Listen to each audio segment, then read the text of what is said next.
সংখ্যানুপাতিক নির্বাচন এখন বাংলাদেশের হট টপিক। এইটা বিএনপি ছাড়া সব দলই চায়, বিএনপি চায় না। এটা খুব বেকুবের মতো প্রশ্ন করি, হ্যাঁ, কিছু মনে করেন না। বিএনপি কেন চায় না আর অন্যরা কেন চায় এটা বলতে পারবেন? আমি শিওর ম্যাক্সিমাম মানুষ এটা বলতে পারবে না, এমনকি দলের কর্মীরাও বলতে পারবে না। আমার এটা বোঝার জন্য মেলা পড়াশোনা করা লাগছে। যাই হোক, বিএনপি জামাত দুই দলকেই বলতেছি, এটা হইতেছে সেই কারিশমা কাপুর কি এডিটর সাহেব, আপনি নায়িকার ছবি দিলেন কেন? আমি কি নায়িকার নাম বলছি নাকি? হ্যাঁ, ও আচ্ছা, সারাক্ষণ ইন্ডিয়ান নায়িকা মাথায় ঘুরে তো, তাই মাঝে মধ্যে মুখ থেকে ফসাদ করে বের হয়ে যায়। আমি এত করে কইলাম প্রফেসর ইউনূসকে যে এটা ইন্ডিয়ান নায়িকা বিষয়ক মন্ত্রণালয় ব্যানে হামাক তার উপদেষ্টা বানান, উনি আমার কথা রাখলেন না, উনি রাখলেন ভুট্টো সাহেবের কথা। যাই হোক, আলাপে আসি। এটা হইতেছে বয়ান তৈরির, ন্যারেটিভ তৈরির সেই কারিশমা। দুঃখজনক ভাবে এটাই আপনারা ফেল, লাড্ডা গোড্ডা। পাবলিকে হয় আপনার কথা শুনে না বা বুঝাবার পারেন না। এই আলাপটা উঠেছিল গত বছর আগস্টের শেষ দিকে, হাসিনা পলানোর পরপর। সেই সময় আমি একটা ভিডিও বানিয়েছিলাম, এই যে এটা আপনারা জানেন, আমি তীব্রভাবে জামাতের সমালোচনা করেছিলাম। আমাকে জামাতের আমিন ফোন দিচ্ছেন, ফোন দিয়ে কইলেন দুঃখ করিয়া যে দাদা আপনি আমাদের ইন্ডিয়ার দালাল বানাই দিলেন।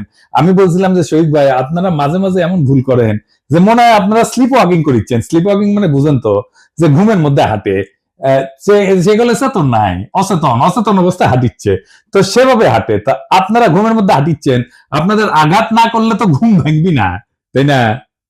যাই হোক, আজকে আমরা দেখব আসলে এই পদ্ধতি বাংলাদেশের জন্য ভালো হবে কি, রাজনৈতিক দলগুলো কি বুঝে চাইতেছে আর কি বুঝে বিরোধিতা করছে। আসেন সেটা আমরা একসাথে বুঝে দেখি। আমার আগে ভিডিও থেকে দেখে আসি। আসেন, এই সংখ্যানুপাতিক নির্বাচন বিষয়টাকে আমি কইছিলাম, হ্যাঁ, জামাত 10 দফা প্রস্তাব দিচ্ছে, ভালো কথা, কিন্তু এটার মধ্যে একটা খুব ইন্টারেস্টিং দফা আছে, তা হইতেছে সংখ্যানুপাতিক নির্বাচন। এটার মানে কি জানেন? মানে হইতেছে ধরেন আপনার আসনে মোট ভোট 10 লাখ, মানে মোট ভোটার আর কি। তো ইলেকশন হইলো বিএনপি পেলো 5 লাখ, জামাত পেলো 3 লাখ। এখন আবার জামাত বলবে আমাদের কম ভোট দিলেন কেন? যাই হোক, এটা হিসাবের জন্য আর কি। আওয়ামী লীগ পেলো ধরেন 1 খান ভোট, তাও চূড়ান্ত গণনা ক্যান্সেল হয়ে গেল, হ্যাঁ, তো জিতবে তো বিএনপি, তাই না? তো এখন যে জামাত যে 3 লাখ ভোট পেলো, এটা তো পুরাই লস জামাতের জন্য। সে বলতেছে না, 300 আসনে যত ভোট পড়বে সেই ভোট, মোট ভোটের যত শতাংশ, 300 আসনের তত শতাংশ সিট তারে দিতে হবে।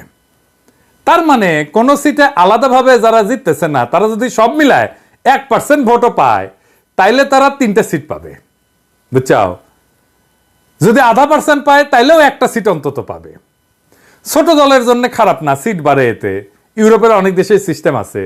তাই ন্যাশনাল পলিটিক্সে ছোট দলের একটা ভয়েস আছে, তাহলে তো ভালোই, তাই না? পশ্চিমে তো অনেক কিছুই আছে রাজনীতিতে, তাই না? আমরা জানি পশ্চিমে সেকুলারিজম আনিছি আমরা, আছে তো, আনিনিকা। পশ্চিমে এলজিবিটি কিউ রাইটস এর ইস্যু আছে, আমাদের দেশের লোকেরা মেনে নিবে। পশ্চিমে মদ খাওয়া, জুয়া, ক্যাসিনো মেনে নিবে, আমাদের দেশে মেনে নিবে না। তার মানে পশ্চিমে আছে, এটা কোনো সাফাই হইতে পারে না। হ্যাঁ, ছোট দলের জন্য এটা ভালো। তা জামাত কি ছোট দল নাকি? মনে করিছে যে চিরজীবন সে ছোট দল থাকবে। ওই যে আছে না সেকেন্ড ডিভিশনে খেলা, ওই চিরজীবন সেকেন্ড ডিভিশনে খেলবি জামাত। আজ আমরা দেখবো যে এই ইস্যুটা আমাদের গ্রহণ করা উচিত কিনা, করলে কেন উচিত, না করলে কেন উচিত না। তো শুনলেন তো, এখানে আর একটা বিষয় যুক্ত করা দরকার, তাইতেছে এই সংখ্যানুপাতিক নির্বাচন আপনি ক্যান্ডিডেটকে ভোট দেন না, আপনি মার্কাক ভোট দেন, মার্কাত ছাপ্পা দেন। ক্যান্ডিডেট যায় কইতো আমাক ভোট দিলে আমি আপনার ব্রিজ ভেঙে দেবো, আমি আমাক ভোট দিলে আমি আপনার ব্রিজ বেনে দেবো, এটা কবে না, কবে আমার দল ক্ষমতাতে আসলে ব্রিজ ভেঙে দিবি, থুকু ব্রিজ বেনে দিবি, বুঝাও। তো এখন এই পদ্ধতি কেন দলগুলা চায় আমি কোনো অনুমান করব না, আমি ওনাদের দলীয় ডকুমেন্ট থেকে দেখাই দিব। আমি সব দলেরটা দেখাইতেছি না, আমি জামাতেরটা দেখাই, কারণ জামাতি এই সংখ্যানুপাতিক নির্বাচন চাওয়া সবচেয়ে বড় দল। তারা কি বলে এই দাবির পক্ষে আর্গুমেন্ট হিসেবে, আসেন সেটা একটু বুঝে দেখি। জামাতের সাবেক আমির গোলাম আজম সাহেব এই বইটা লেখেন 2005 সালে, সংখ্যানুপাতিক নির্বাচন নিয়ে। এখানে জামাতের সব আর্গুমেন্ট লেখা আছে। এছাড়াও আরো কিছু ইন্টারেস্টিং কথা আছে, পড়তে পড়তে পাইলাম, সেগুলো নোক্তা দিয়ে রাখবো, আর সম্ভব হলে আলাপ করব। ওনারা পটভূমিতে 3 নাম্বার প্যারাত লিখেছেন, এডিটর সাহেব দেখান, সিপি ভিউ চাইছে, এটা ওনারা আনন্দে পারলে নৃত্য করেন। সিপি ভিউ চাইছে, কথা কইছে আনন্দের আর সীমা নাই। হ্যাঁ, আরে সিপি ভিউ চাইলে তো এটা আপনাদের জন্য হারাম হওয়া উচিত। তা না, ওনার প্রগতিশীল কুরকুরানি উঠেছে, সিপিবি চাইছে, ওনারা লাভ দিয়ে উঠেছে। তারপর কইতেছে এরশাদও কইছে, সিপিবি এরশাদ কইছে, এরশাদ আর সিপিবি এই দুইটার চাইতে বড় ইন্ডিয়ান মাল বাংলাদেশে আছে নাই। তো এরশাদ আর সিপিবি একসাথে যেটা চায়, এটা যে ইন্ডিয়ার পলিসি, এটা বুঝেন না। তো তাল তলায় গেছে, এই সহজ সমীকরণ বুঝেন না। আসল আলাপে আসার আগে আরেকটা ইন্টারেস্টিং কথা দেখাই। 11 পৃষ্ঠা এডিটর সাহেব দেখান, ওনারা কইতেছেন প্রচলিত রাজনীতি হলো পাওয়ার পলিটিক্স বা ক্ষমতার রাজনীতি। দেশ গড়া আসল লক্ষ্য না, ক্ষমতাসীন হওয়াই আসল লক্ষ্য। ক্ষমতা ওনার কাছে খুবই খারাপ জিনিস। হে খোদা, আমার উঠে নাও, নয়তো দড়ি ফেলাও, ব্যয় উঠে যায়। হ্যাঁ, রাজনীতি তো ক্ষমতার জন্য। রাজনীতি জিনিসটা কি কন্ত, এটাই তো বুঝেন না আপনারা। এবং সেজন্য বলি মাঝে মাঝে জামাত রাজনৈতিক দলই হয়ে উঠতে পারে। জামাতের একটা ইমাজিনেশনের বাংলাদেশ আছে, আছে কিনা? আছে তো। কল্পনার একটা বাংলাদেশ দেখে তারা, তাই না? বিএনপিও দেখে, আমিও দেখি, আপনিও দেখেন। আমাদের সকলের ইমাজিনেশনের বাংলাদেশ আলাদা। বিএনপি যে বাংলাদেশ চায় সেটা জামাতের সাথে মিলবে? মিলবে না। জামাত যারা করেন তাদের ইমাজিনেশনের বাংলাদেশ একই, তাই তারা একটা দল করে। এই ইমাজিনেশনের বাংলাদেশ গড়তে হলে আপনার রাষ্ট্র ক্ষমতা লাগবে। আপনারা ক্ষমতার জন্য রাজনীতি করেন না। রাজনীতি মানেই ক্ষমতা প্রশ্ন। রাজনীতি হচ্ছে ক্ষমতা সম্পর্কের কৌশলগত ক্ষেত্র। রাজনীতি দিয়ে ক্ষমতা তৈরি হয়। জামাত যেটাকে দেশ গড়া বলে সেটাকে আওয়ামী লীগ বলে দেশ ধ্বংস করা। দেশ গড়া কোনো রাজনৈতিক শব্দ না, এটা সাহিত্যের শব্দ। যাই হোক, জামাত বলতেছে, একটাই যুক্তি দিচ্ছে এই সংখ্যানুপাতিক নির্বাচনের জন্য, নির্বাচনের টাকার খেলা বন্ধ করবে সংখ্যানুপাতিক নির্বাচন। আর কোনো দ্বিতীয় যুক্তি নেই। ক্যান্ডিডেটদের টাকা খরচা করতে হয়। দেখেন, টাকা খেলা বন্ধ করার জন্য জামাত সংখ্যানুপাতিক নির্বাচন চায়।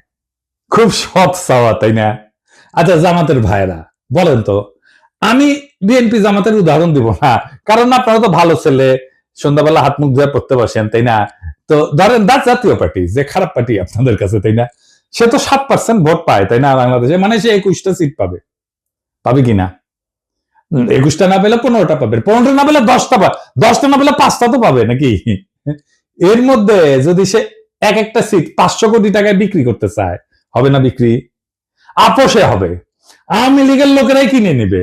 মজা তো, এলাকায় যাইতে হইলো না, মারপিট করতে হইলো না, ক্যাম্পেইন করতে হইলো না, ভোট কেন্দ্র দখল করতে হইলো না, এমনকি রাজনীতি করতে হইলো না, আপনাকে এমনকি নমিনেশনও কিনতে হইলো না। শোনা যায় নমিনেশন দিয়ে অনেকে টাকা পয়সা নেয় আর কি, অনেক দল আর কি। না, আমার কইলাম না আর কি, আপনারা জানেন।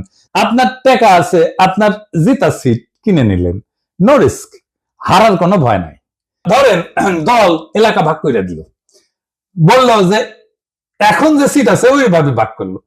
এই সেই সিট অনুসারে, এই যে ধরেন বগুড়া 1 আসনে যতগুলো কেন্দ্র আছে, এইখানে যদি বিএনপি জিতে, এইখানে বিএনপি কইলো যে কাউকে কোনো ক্যান্ডিডেট কে কইলো, এই বগুড়া 1-এর এই কেন্দ্রগুলোর সিটে যদি বিএনপি জিতে, তাহলে তোমার এমপি বানাবো ওই সিটে। তুই ক্যান্ডিডেট খরচা করবে না জেতার জন্য, পারবেন টাকার খেলা কমাইতে, বরং বাড়াই দিবেন টাকার খেলা, আরো কেন্দ্রীভূত করে দিবেন। কারণ ওই পাবলিককে জনগণ ভোট দেবে না, ওই পাবলিককে সিলেক্ট করবে দলের নেতা। আর কি কি সমস্যা আছে? বাংলাদেশের প্রধান রাজনৈতিক দলগুলোতে তো আভ্যন্তরীণ গণতন্ত্র প্রায় অনুপস্থিত, নেতৃত্ব অত্যন্ত কেন্দ্রীভূত। এই পদ্ধতিতে, সংখ্যানুপাতিক পদ্ধতিতে দলীয় তালিকা তৈরি হবে কেন্দ্রীয় নেতৃত্বের মাধ্যমে। এটা স্থানীয় জনপ্রতিনিধিত্বকে দুর্বল করে দিবে। দলীয় নেতৃত্ব ক্ষমতা আরো কেন্দ্রীভূত করবে এবং স্থানীয় পর্যায়ে জবাবদিহিতা কমবে। দলের শীর্ষ নেতৃত্বই নির্ধারণ করবে কে সংসদে যাবে। ভোটারদের প্রত্যক্ষ ভোটের ক্ষমতা কমে যাবে। মানে এখন তো জনপ্রিয় নেতা হলে তার জেতার চান্স থাকে, তাই না? মানুষের কাছে ভালো হইতে হয়, সেটা কোনো দরকারই পড়বে না। দেখেন, আমরা অনেকে মনে করি রাজনীতি মানে হচ্ছে নির্বাচন, আইন, সংসদ, এই সমস্ত কিছু। কিন্তু রাষ্ট্রবিজ্ঞানী মোস্তাক আহমেদ একটা খুব সোজা কথা বলেন। উনি বলেন যে রাজনীতি আসলে একটা অদৃশ্য বোঝাপড়া। সেটাতে ঠিক হয় কে ক্ষমতায় থাকবে, কে টাকা খাবে, কে নিরাপদে থাকবে। এই বোঝাপড়াকেই বলা হয় পলিটিক্যাল সেটেলমেন্ট, বা বাংলায় বলে রাজনৈতিক বন্দোবস্ত। এই রাজনৈতিক বন্দোবস্তই ছাত্ররা ভাঙতে চাইছিল, আর সেটাকেই তারা বলছিল নতুন রাজনৈতিক বন্দোবস্ত। বুঝিছাও? তো এই বন্দোবস্ত লিখিত না, কিন্তু কিন্তু খুব বাস্তব। বড় বড় রাজনৈতিক দল, আমলা, ব্যবসায়ী গোষ্ঠী, পুলিশ, বিচারক, এলিট সবাই এটা অলিখিত চুক্তিতে থাকে। আমি একটু বুঝাই বলি। ধরেন রাস্তার ট্র্যাকে চান্দাবাজি, হাটের ইজারা, ছিনতাই, মাস্তানি, ঠিকাদারি, বালু মাহাল, এই সমস্ত জিনিস আছে না, যেটি থেকে টাকা পয়সা আসে, এটা একটা ইকোনমি আছে। কে তুলবে টাকা, কে নিবে, পুলিশ কত পাবে, রাজনৈতিক নেতা কত পাবে, তৃণমূলের মাস্তান কত পাবে, মন্ত্রী কত পাবে, হাসিনা কত পাবে, এই সবকিছু সেটেলড সেই অলিখিত চুক্তি দিয়া। এটি রাজনৈতিক বন্দোবস্ত। এই বন্দোবস্তের পার্ট এমপি। সে খরচা করে, মাস্তান পালে, কর্মী পালে, পুলিশের সাথে যোগাযোগ রাখে, উকিলের সাথে যোগাযোগ রাখে, স্থানীয় মাফিয়ার উপরে, আন্ডারওয়ার্ল্ডের উপরে নিয়ন্ত্রণ রাখে। এইভাবে এই বন্দোবস্ত টিকা থাকে। হাসিনা চলে যাওয়ার পরে অপরাধ বাড়ছে কেন? কারণ এই আন্ডারওয়ার্ল্ডের উপরে যাদের কার্যকর নিয়ন্ত্রণ ছিল তারা নাই হয়ে গেছে। এখন কেউ সেইভাবে কন্ট্রোল করে না, তাই এরা নিয়ন্ত্রণহীনভাবে যা খুশি করতেছে। এইটা ল অ্যান্ড অর্ডারের বিষয় না, এটা সেই অলিখিত চুক্তি ভেঙে যাওয়ার পরিণতি। আমাদের নতুন বন্দোবস্ত করার আগেই আপনি আরেকটা বন্দোবস্ত ভাঙতেছেন। বাংলাদেশে ইনস্টিটিউশন নাই, গড়ে ওঠে নাই। এই ইনস্টিটিউশনের বিকল্প হচ্ছে রাজনৈতিক বন্দোবস্ত। এইখানে রাজনৈতিক দল, তার নেতা কর্মী একটা জটিল ভারসাম্য রক্ষা করে সমাজকে টিকায় রাখে। এইটা যখন নষ্ট হয়ে যায় তখন প্রতিদ্বন্দ্বী গোষ্ঠীগুলো নিরাপত্তাহীনতায় ভোগে এবং সহিংসতা, দুর্নীতি, রাজনৈতিক অস্থিরতা বাড়ে। আপনি সংখ্যানুপাতিক নির্বাচন করে পুরা পলিটিক্যাল ফেব্রিক ধ্বংস করে দেবেন। কেউ নিয়ন্ত্রণ করতে পারবে না। জেলা শহরগুলোর আন্ডারওয়ার্ল্ড, ঢাকা শহরের আন্ডারওয়ার্ল্ড আপনি নিয়ন্ত্রণ করতে পারবেন না। তার ব্যবসা বাণিজ্য, ভাগ বাটোয়ারা, এই জায়গাটা কে নিবে? তখন আপনি তো সব উলট পালট করে দিচ্ছেন। এলোমেলো করে বেমাল লুটে পুটে খাই, একটা কথা আছে না, আপনি এলোমেলো করে দিচ্ছেন রাজনৈতিক বন্দোবস্তকে। তো ওই জায়গা তো ফাঁকা থাকবে না। তো ওই জায়গাটা কে নিবে? পুলিশ নিবে, যেটা অর্গানাইজড। এখন পুলিশ নিবে, প্রশাসন নিবে, আর একটা হাসিনার শাসন তৈরি হবে। পুরা সমাজ, রাষ্ট্র রাজনৈতিক দলের নিয়ন্ত্রণের বাইরে চলে যাবে। যে দেশে ইনস্টিটিউশন গড়ে ওঠে নাই সেই দেশের রাজনৈতিক বন্দোবস্তই হলো সমাজকে টিকায় রাখার বিকল্প ব্যবস্থা। আর আপনি সেই ব্যবস্থাটিকে ভেঙ্গা সংখ্যানুপাতিক নির্বাচন নামের গুগলি মারলে রাষ্ট্র গড়ায় পড়বে গ্যাংয়ের হাতে, পুলিশের হাতে, প্রশাসনের হাতে, স্থানীয় মাফিয়ার হাতে। আফগানিস্তানে হয়েছিল না? তালেবান আসার আগে এক এক এলাকায় এক এক ওয়ারলর্ড শাসন করতো, এই একই জিনিস হবে বাংলাদেশে। আপনি এই কাজটা করতে যাইতেছেন। পুলিশ আর প্রশাসন শক্তিশালী হয়ে উঠবে, দারুণ। এই সংখ্যানুপাতিক নির্বাচন আঞ্চলিকতা বাড়ায় দেবে। আমি অন্য দেশের উদাহরণ দেব না, বেলজিয়ামের উদাহরণ দেব। এই বেলজিয়াম একটা দেশ হিসাবে থাকে কিনা দেখেন। কি হয়েছে বেলজিয়ামে? আসেন আলাপ করতেছি। বেলজিয়াম তো একটাই দেশ, তাই না? কিন্তু এর ভেতরে আছে দুইটা বড় জাতিগত ভাষাগত গোষ্ঠী। একটা হচ্ছে ফ্লেমিশ, ওলদান্স ভাষায় কথা বলে, থাকে দেশের উত্তর অংশে, তার নাম হচ্ছে ফ্লান্ডার্স। আর দুই নম্বর হচ্ছে ওয়ালুন, ফরাসি ভাষায় কথা বলে, থাকে দেশের দক্ষিণ অংশে, নাম হচ্ছে ওয়ালোনিয়া। এরা কিন্তু আলাদা ভাষায় কথা বলে, আলাদা স্কুলে পড়ে, আলাদা গণমাধ্যম আছে তাদের জন্য, এমনকি আলাদা রাজনীতি করে, দল আলাদা এই দুই গ্রুপের। এবং এই বেলজিয়ামে সংখ্যানুপাতিক ভোট আছে। এই পিয়ার সিস্টেমে ভোট যতই ছোট হোক, আলাদা পরিচয়ের দল সংসদে ঢুকে পড়ে। এর ফলে বেলজিয়ামে গড়ে উঠছে শুধু ফ্লেমিশ স্বার্থ নিয়ে কাজ করে এমন দল, যেমন এনভিএ। শুধু ওয়ালুন শব্দ নিয়ে কাজ করে এমন দল, যেমন পিএস, পার্টি সোশ্যালিস্ট। এরা কিন্তু জাতীয় স্বার্থ দেখে না, কেবল নিজেদের অঞ্চলের স্বার্থ দেখে। ফলে সার্বজনীন রাজনীতি আর হয় না, হয় আঞ্চলিক স্বার্থের জন্য রাজনীতি। এর ফলাফল কি?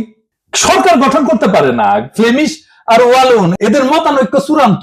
এই যে দেখতেছেন না, এখন প্রফেসর সরকার ঐক্য মত করতে পারতেছে না, দেখতেছেন না, জুলাই সনদ করতে পারতেছে না, মতানৈক্যের জন্য একই রকম। বেলজিয়ামের জাতীয় পরিচয় দুর্বল হয়, সবাই নিজেকে ওয়ালুন বা ফ্লেমিশ ভাবে, বেলজিয়ান ভাবে না। ভাষা, শিক্ষা, অর্থনীতি সব আলাদা হয়ে গেছে। স্কুলে আলাদা পাঠ্যক্রম, আলাদা মিডিয়া, এমনকি আলাদা ট্যাক্স এবং প্রশাসন চলতেছে অঞ্চল ভিত্তিক। যেহেতু একক সংখ্যাগরিষ্ঠতা পায় না, সরকার গঠন হয় না। 1 বছরের বেশি সময় সরকার গঠন হয়নি, এরকম এক্সাম্পল আছে। এই রাষ্ট্র টিকবে না। এবার আরো মারাত্মক উদাহরণ দিই ইসরায়েলের। ইসরায়েল যে আগ্রাসী রাষ্ট্র হয়ে উঠছে, এটা সংখ্যানুপাতিক নির্বাচনের জন্য। কিভাবে? ইসরায়েল তো এখন একটা রাষ্ট্র না, একটা চরমপন্থী যুদ্ধযন্ত্র। আর এই রূপান্তরের বীজ পোতা আছে তাদের এই সংখ্যানুপাতিক নির্বাচনের ব্যবস্থা। তো এইখানে প্রায় 3% মতো ভোট পেলে সংসদে ঢুকে যায় যে কেউ।